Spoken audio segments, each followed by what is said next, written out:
Church tayo. Ano, tara. Boko. Pero yun, we're on the way to our church, to our simple church. Family church. Magandang umaga sa inyo lahat. May DJ po kaming kasama. Yeah.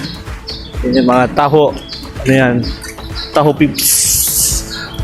Today, let us surrender every burden, fear, and destruction. Let us come before God.